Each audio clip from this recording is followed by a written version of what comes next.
பாஜக நியமன சட்டமன்ற உறுப்பினர் அசோக் பாபு பிறந்தநாளை முன்னிட்டு அருள்மிகு மணக்குள விநாயகர் கோவிலில் தங்கத்தேர் இழுத்து சிறப்பு வழிபாடு நடத்தப்பட்டது. தொடர்ந்து முதலியார்பேட்டை தொகுதியில் 300க்கும் மேற்பட்டவர்களுக்கு சிக்கன் பிரியாணி வழங்கப்பட்டது. பாஜக நியமன சட்டமன்ற உறுப்பினர் அசோக் பாபு பிறந்தநாள் விழா முதலியார்பேட்டை தொகுதி முழுவதும் வெகு விமர்சையாக நலத்திட்ட உதவிகள் வழங்கி கொண்டாடப்பட்டது. இதன் தொடர்ச்சியாக அருள்மிகு மணக்குள விநாயகர் கோவிலில் தங்கத்தேர் இழுத்து சிறப்பு வழிபாடு நடத்தப்பட்டது.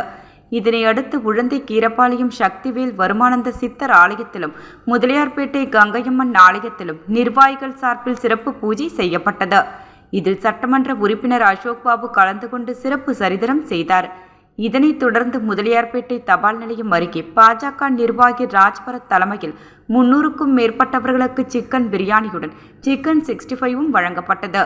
இந்த நிகழ்ச்சியில் பாஜக தொகுதி தலைவர் விஜயகுமார், பாஜக பிரமுகர் சின்னத்தம்பி என்கின்ற நடராஜன் உள்ளிட்ட பாஜகவை சேர்ந்த அனைத்து பிரிவின் நிர்வாகிகள் மற்றும் மகளிர் அணி, இளைஞரணி நிர்வாகிகள் என அனைவரும் திரளாக கலந்து கொண்டனர்.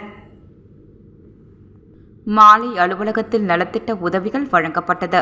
இதில் ஏராளமான மக்கள் பயனடைந்தார்கள். இந்நிகழ்ச்சியில் பாரதிய ஜனதா கட்சியின் முக்கிய தலைவர்கள் நேரில் வந்து வாழ்த்து தெரிவித்தனர்.